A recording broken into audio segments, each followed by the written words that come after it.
Hi, it's me again with Corel Draw tips and tricks, and I would not suggest this for everybody, but somebody this weekend was having trouble. Their star was gone from 2019, and we just couldn't figure it out. So she was able to put it back another way. But I've got my nudge factors on this extra toolbar right here.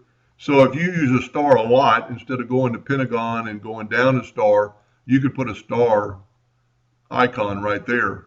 So let's go to Tools, Customization, Commands, go to the magnifying glass, type in star, find Next, take your Alt key and just move it up here and park it.